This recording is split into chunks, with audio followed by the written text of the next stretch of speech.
3月4日を待ちきれない。あのチョコボの不思議なダンジョンが、デジタルモンスターが、ぷよぷよ2が、軍兵が、新世代携帯ゲームワンダースワン来る。ワンダースワン。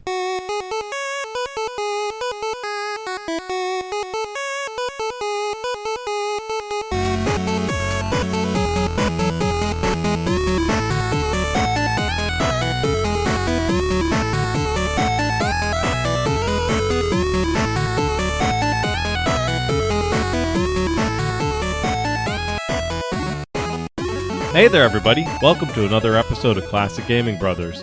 I'm Seth. And I'm Zach. And we are the Classic Gaming Brothers. That's right. We are the Classic Gaming Brothers. That's right.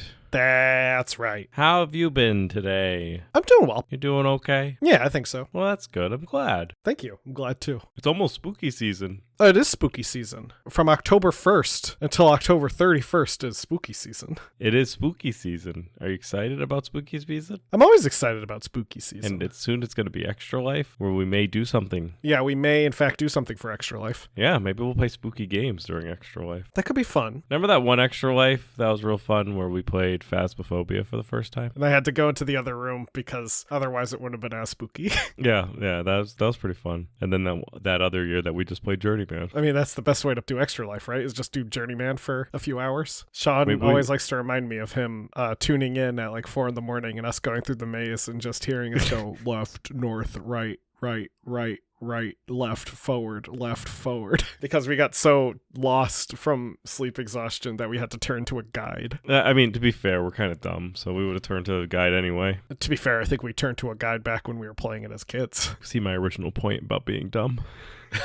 Yeah, true. Just because you get older doesn't mean you get smarter. That's also very true. So speaking about older, Zach, what have you recently been playing? Seth, recently I've been playing Star Wars Episode 1, The Phantom Menace, for the PlayStation 1 on my PlayStation 4, developed by Big Ape Productions for the PS1 and PC. Seth and I grew up playing the PC version, and we also played the PS1 version back on our Extra Life stream a few years ago, when we got very, very tired early in the morning, and we went to Mos Espa, and we found a guy that we force pushed a lot, and he said, "Stop pushing me," over and over again. Stop pushing And we me. started laughing hysterically because we were so sleep deprived. Stop pushing me.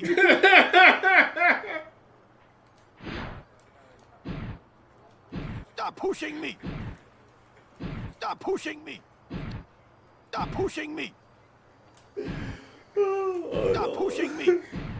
The PS1 version is basically the same as the PC version. It has slightly worse graphics, though. The PC version doesn't have great graphics, but they're clear, whereas the PS1 version has the same graphics, but they are slightly chunkier and a little bit worse. I've been playing it because the PS1 version was recently re-released on PlayStation 4 and PS5 via the PSN store, so I was able to pick it up for a couple bucks, and I picked it up because I want to own a copy of this game on every console imaginable. I just want to make sure that they know that if they release this game, I will buy it because I love it so much. It's such a silly little game. For those who don't know, it's a third-person adventure game that plays through the plot of Star Wars Episode 1, The Phantom Menace. Not very well, but it does it as best as it can. And you can play as Obi-Wan, you play as Qui-Gon, you play as Captain Panaka for some reason, and you play as Queen Amidala. And you go through various levels, either using your lightsaber or blaster, and you just cause chaos. Seth and I would say our favorite part is the Mos Espa part, where you go to Mos Espa and you have to do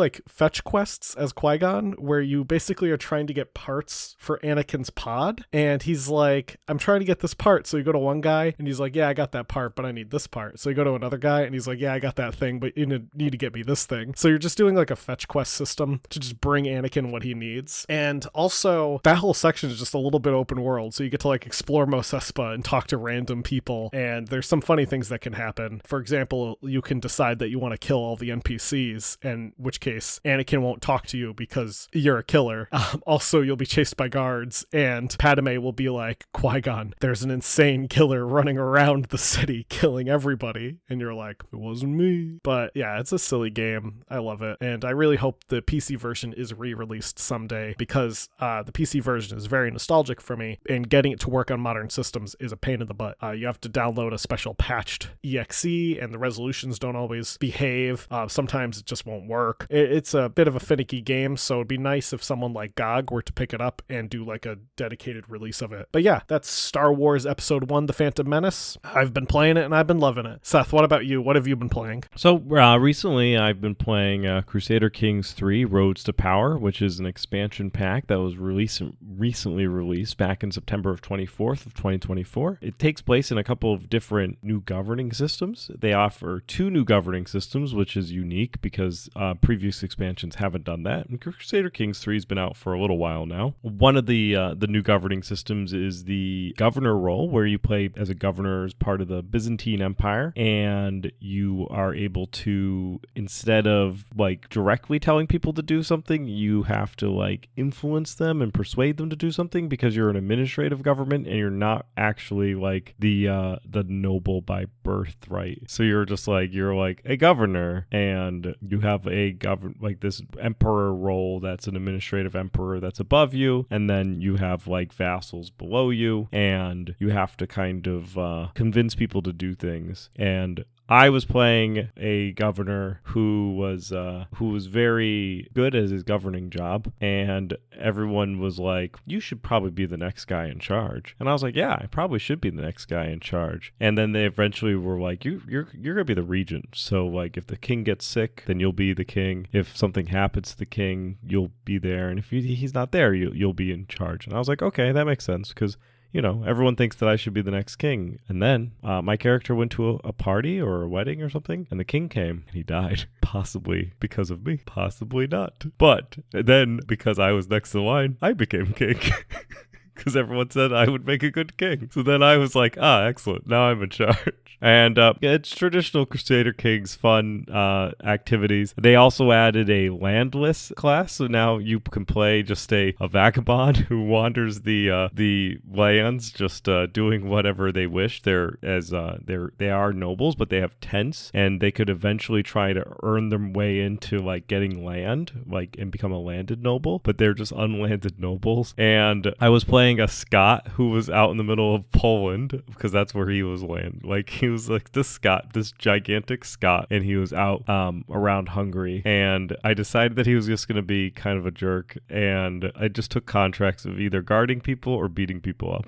And I beat up a noble, and then the guy was like, "You should probably leave." And so then I just packed up my tent and I left. But yeah, it's a kind of a cool, different lifestyle as well. So I'm glad that there's these new different lifestyle type of governing systems that they introduced. I think it's pretty cool that they did so. And that's been Crusader Kings 3 Road to Power. Great. That sounds fun. You like the Crusader Kings games. I do, yeah. Do you have a favorite now that you've played 3 of them? I've actually only played 2 of them. I didn't play Crusader Kings 1. Oh, well, do you have a favorite now that you've played 2 of them? 3 makes the most sense to me. Okay. It gets more complicated. If I played 1, I think I think I did play 1 at one point in time. It's a 4X game, so like those games are intense. 3 makes it manageable. I would recommend, if somebody decided to want to play Crusader Kings, to start at 3. Okay, good to know. Well, today we're going to be talking about a company. We're going to be breaking down a company that has been heavily tied into video games and is still involved in video games today, but had a kind of a particular run basically from the 70s until the 90s, where they really tried to make a game console. And that company, of course, is Bandai. Now, to talk about Bandai, it's good to talk about its history. Bandai is kind of an interesting company, as they're not really a video game company, they're a toy company, and they're still a toy company today. They're not one of those toy companies that became a video game company, or a leather company that became a video game company. They are definitively a toy company, but they did have their start in the world of textiles. Now,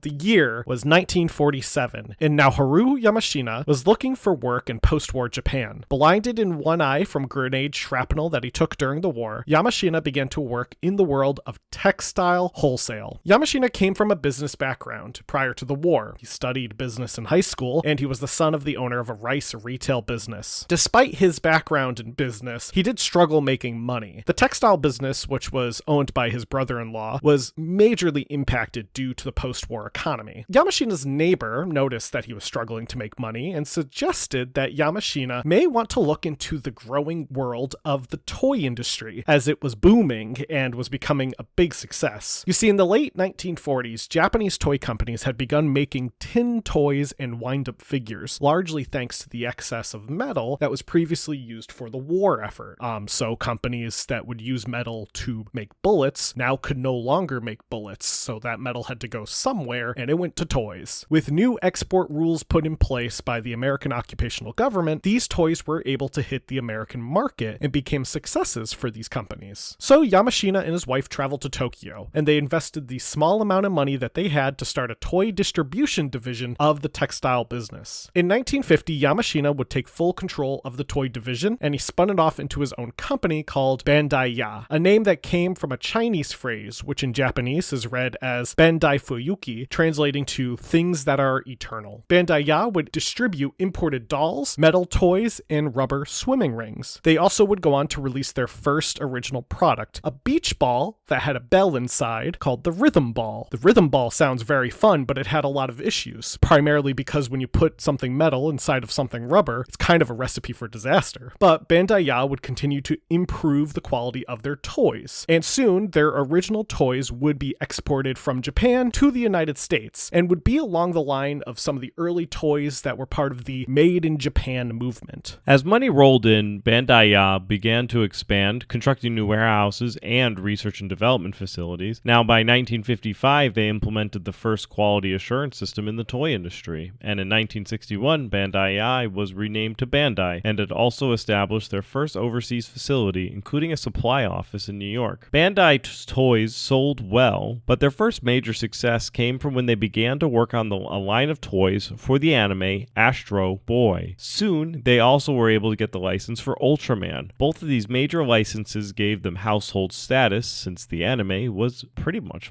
extremely well-known anime, even in the US. Like, Astro Boy was definitely well-known in the US, but Ultraman was coming to the US, so they both were becoming well-known. And they continued to pick up licenses and deals with other major companies, signing contracts with Tonka, and later getting the license to produce Mobile Suit Gundam model kits. Their first kit, the Gundam plastic model, was released in July of 1980, and to this day, the Gundam model kits are still insanely popular. In a report from 2021, it's estimated that Bandai sold 714.84 million Gundam kits. It's one of the ways that kids and adults who like Gundam can celebrate their love of the show. If you go into any hobby store, you're going to see Gundam kits, and those are all Bandai product. It's like those giant cars, Gundam kits, some military boats, and that Star Wars Mach with Luke and Yoda in the swamp house. Pretty much every hobby store. Yeah, that's the only thing that you ever see in a hobby store. Going back a few years to the late 1970s, Bandai also dipped their toes into the world of a console video game system. After the success of Atari's Pong, Bandai released a series of dedicated Pong consoles as a part of a series called TV Jack. All of these systems were designed slightly differently, but would use a common Pong on a chip technology that other companies were using at the same time. In 1978, Bandai released the VideoMate All-Color TV Jack Add-on 5000, which is a name. It's a cartridge-based system, and per a breakdown of the system from the website Nicole Express, the cartridges relied on chips that came from American companies rather than software that was original to Bandai. What the system boils down to is similar to previous dedicated Pong systems, but with the games now in cartridges instead of individual units. In fact, the system did not use a microprocessor. Another thing that is interesting about the cartridges for the TV Jack Add-on 5000 is that the cartridges were not ROM cartridges the same way that we know them. Rather, the cartridges contained integrated circuits, usually from companies like General Instruments. When inserted into the system, the IC, the integrated circuits, would allow the system to know what game it would be showing. For example, one cartridge had the chip AY386101 from General Instruments, which was an updated version of a chip that was commonly used in other Pong systems at the time. So basically, the cartridges, did all the work. They were the machines. There were 4 cartridges for the TV Jack add-on 5000, with number 1 being Ball Game, number 2 being Road Race, number 3 being Stunt Cycle, and number 4 being Block 10, which was a breakout style game with the little ball hitting the things up at the top. The next year, 1979, Bandai would release the Bandai Supervision 8000, and unlike the previous systems they had put out, this would use a microprocessor. Bandai, though, was unfamiliar with how to develop a console that used a microprocessor and could run ROM cartridges. So, according to the website Video Game Kraken, they would invest heavily into research and development. The system would be first shown off at the Tokyo International Toy Fair, and they teased the idea of a keyboard attachment to turn the system into a computer. Now, the system came bundled with the game Missile Vader, a clone of Asteroids. As there were no other games available, sales would quickly stagnate. Bandai would put out a few other games, though. Space Fire, Othello, Gunfighter, Pack Bird, Submarine, and Beam Galaxian, which was just Galaxian, but Bandai flavored. It was also an awkward-looking system. It's this kind of beige color with these 2 controllers that look very similar to Intellivision controllers, which actually led to later, with people talking about video game systems in more modern times, mistaking the Supervision 8000 for an Intellivision clone, but it's not. It's an entirely separate system, and actually the Supervision 8000 predates the Intellivision. Now, per the video game console library, due to the lackluster sales, Bandai would abandon the Supervision 8000 a year or so after the release of the system, and instead would put their gaming focus into selling American consoles for the Japanese market, becoming actually the sole manufacturer of the Intellivision in Japan in 1980, which is kind of funny considering that people mistake the system that came out before the Intellivision as an Intellivision, and then Bandai started making Intellivisions. There's also a thing I read on this video console library website, but I don't know how true it is, but apparently Bandai was considering suing Mattel because of how similar the controllers were for the Supervision 8000 and the Intellivision. They look nearly identical. So Bandai reportedly was considering suing Mattel, and as part of the settlement,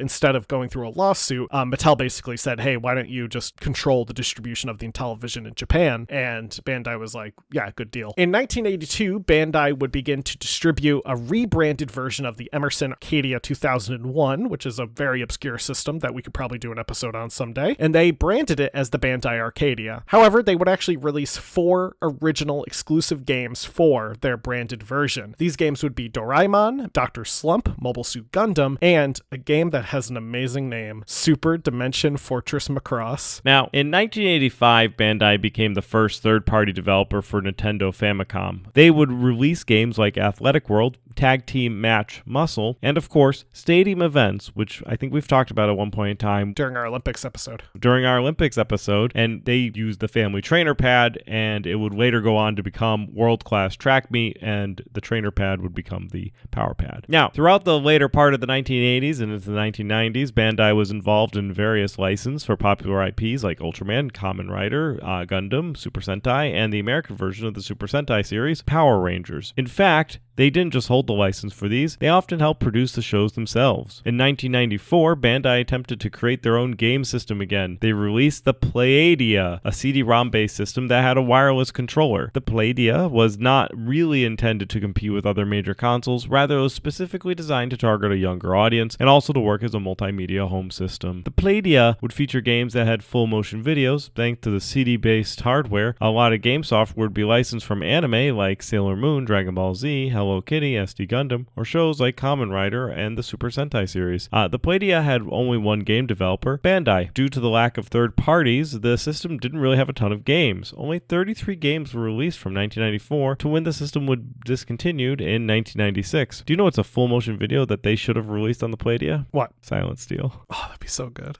I love Silent Steel. Now, according to a video from YouTube Kelsey Lewin, Playdia was expected to be a huge success for Bandai, and they expected to exceed their toy sales by $1 billion by the year 2000. And this didn't happen. The Playdia was, in fact, not a huge success, but was a commercial failure. And Bandai even tried to salvage the console by releasing dating sims aimed at adults for it, but that just was like putting gasoline on a fire, and it didn't help sales beyond helping maybe getting the company to break even. In 1995, Bandai got involved with Apple and made another huge mistake, the Apple Pippin. We talked about the Pippin back in episode 71, but for those of you who don't remember or don't care to go back that far into the archives, the spoiler alert is the Pippin was a commercial failure and only sold about 42,000 units. 42,000 units. Total. Yes, the Palladium sold more.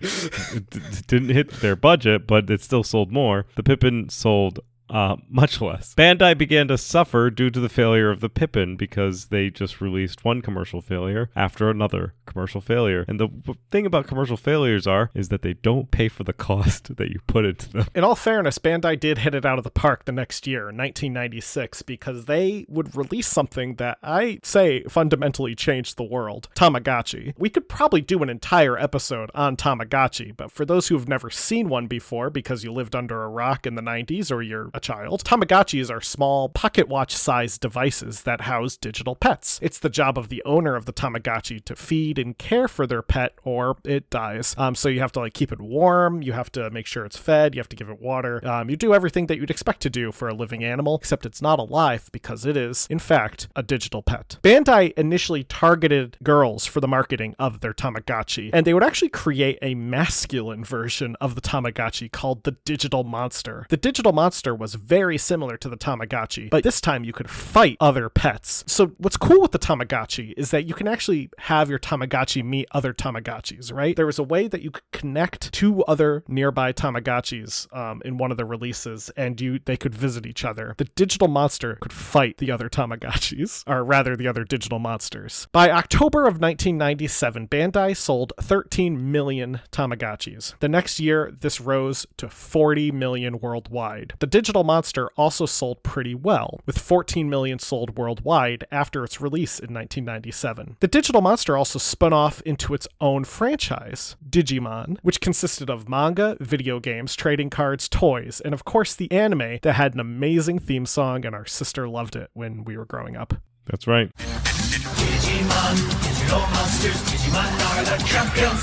Digimon, digital monsters, Digimon are the champions. The year prior, in 1996, Bandai would approach Gunpei Yokoi, the creator of the Game Boy, after he had left Nintendo due to the failure of the Virtual Boy. Yokoi began to work with Bandai to create a competitor to the Game Boy that they called the Wonder Swan. Sadly, though, Yokoi would pass away in 1997 when he was involved in a car crash. The Wonder Swan would officially launch in 1999, with a low retail price and the promised 30-hour battery life. The system came available in 9 different colors, and these are very 90s colors, Seth. I want you to listen to these colors. Pearl white, skeleton green, silver metallic, blue metallic, skeleton blue, camouflage, skeleton black, skeleton pink, and gold. I'm pretty sure when it says skeleton, it just means translucent, but I like that they're officially labeled as skeleton. Yeah, that's fair. They also did release a 2-tone model of mint, melon, and soda blue. Those were limited release. Unlike the Game Boy, the Wonder Swan only ran on a single AA battery. However, just like the Game Boy, the Wonder Swan had a monochrome screen, which was unfortunate because it was releasing around the same time that Nintendo was putting out the Game Boy Advance. Bandai would go on to release a color version of the system in 2000 called the Wonder Swan Color, which had a shorter battery life of about 20 hours. Over 109 games were released for the Wonder Swan, and 91 would get released for the Wonder Swan Color. Some of the games included tie-in titles for licenses like Digimon, because it's Bandai, so... It's not even a license, they're just putting out their own game. Yeah. Neon Genesis, Evangelion, and Gundam, which they maintained the license for. There was also a Street Fighter spin-off game called Pocket Fighter, which was a port of the arcade game Super Gem Fighter Minimax. A port of the game Clock Tower was also a release for the Wonder Swan. Clock Tower is a fun game. Yeah, it's like a horror game. It's great, which is kind of fun to see play on like a handheld console in monochrome. Now, the Wonder Swan Color would get games based on Dragon Ball, One Piece, and Naruto, but it would also get ports of Final Fantasy 1, 2, and 4. Some games in the Rock Band X series and Golden Axe. The Wonder Swan sold well well. At first with 3.5 million units sold between both the original system and the Color system, but as soon as the Game Boy Advance was released, it would pummel Bandai. As a comparison, the Game Boy Advance would sell 500,000 units in its first week and over 81.51 million units worldwide in its lifetime. As a reminder, WonderSwan would sell 3.5 million units between two different systems. So some people had a WonderSwan, most people had a Game Boy Advance. Games that were going to be developed for the WonderSwan would ultimately migrate over to the Game Boy Advance. They were like, yeah, you know, we're going to make a game for WonderSwan, but we decided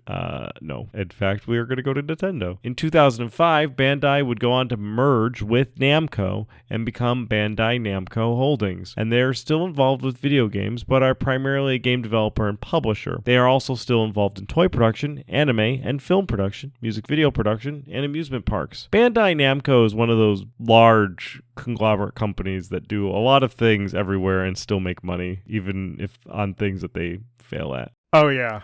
As of 2023, the revenue of Bandai Namco Holdings was about $7.15 billion, and that's with a B. So they're doing okay for themselves. There are companies that do better, but, you know, they're still a very successful company. Yeah, and I think it's important to note that because they were such a large company by the time they entered the gaming market, having failures like the Pippin and the Playdia, yeah, they impacted Bandai, but in the long run, they didn't permanently impact Bandai. I mean, we've talked about game companies that have gone under because of failure, right? Right. That yeah. weren't able to sell enough, so you never heard of them again. Bandai was such a major company, even when they were putting out the Playdia, they could kind of afford to have failure because they were still putting out all these movies and toys. They were basically Hasbro, but with a video game division. Well, which Hasbro?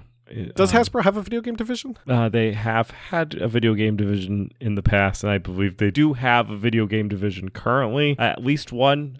They have a game development company under the Wizards umbrella. Wizards has a video game development company. And they had Hasbro Interactive back in the 90s and such, but they did. So they were like Hasbro just in Japan. And they both had robots. Yeah, and also doesn't Hasbro have the Power Rangers in the US too? So like yeah, and Transformers. Yeah, but I think Bandai has Power Rangers everywhere else because they helped invent Power Rangers. But anyway, that will do it for our Bandai episode, really scratching the surface on Bandai's history because we're not a toy podcast, but maybe someday we'll revisit Bandai, maybe sometime in the morning with someone named Mike.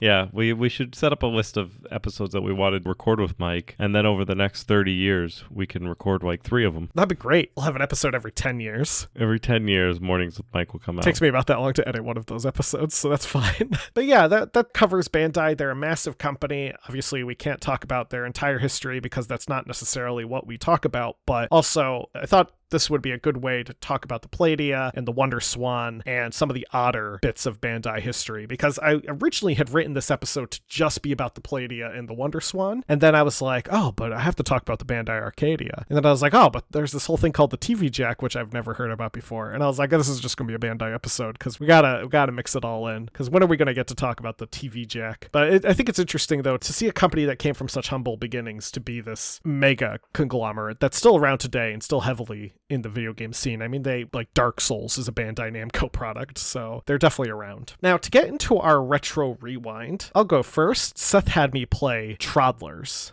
developed by ATOD and published by The Sales Curve and Saika back in 1992. Toddlers is basically Lemmings, but if Lemmings was called Toddlers. Your goal is to get these tiny little people who aren't Lemmings, they are what I assume are Toddlers, to an exit. And you have to make sure they don't die. You have to get a certain number of them to the exit by the end of the timer. So it literally is Lemmings. Like, that's the gameplay of Lemmings, but this is Toddlers. To get your little guys to the exit, you can summon blocks. So basically, the Toddlers will leave their little starting area, and they'll start walking in a straight line, and they'll start walking, like, up a wall, and you have to place blocks to get them to get to the place you need them to be. Now, doing this sounds intuitive, but with a controller, or rather keyboard, because I was playing it emulated, not a great way to play it. It's a little clunky, I would say. way. You have to kind of do some button combinations to get the blocks to place. So not amazing. However, apparently the game does work with the Super Nintendo mouse, as I learned. And that sounds like actually a fun way to play it. So I might revisit the game using a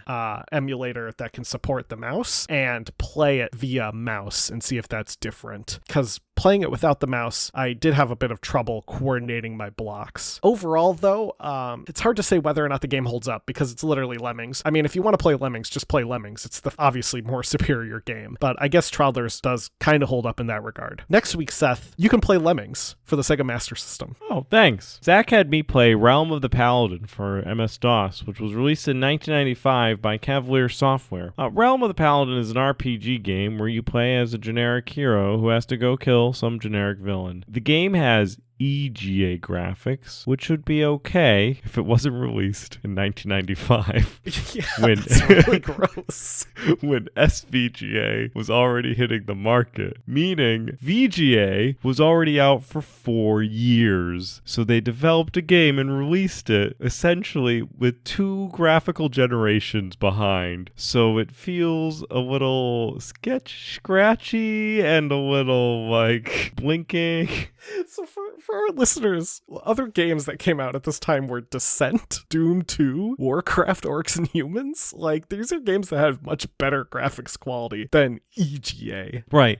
So, like, the graphics were a bit dated for its time, let alone playing it today. So, yes, there obviously EGA graphics are dated today in 2024, but they were dated when it came out in 1995. You play this hero and you need to click a mouse around and you kind of drunkenly drive this hero because you just click the mouse and he just starts running and there's no way to really stop it without other mouse clicks. And they recommend in the help to click closely to the hero for best results.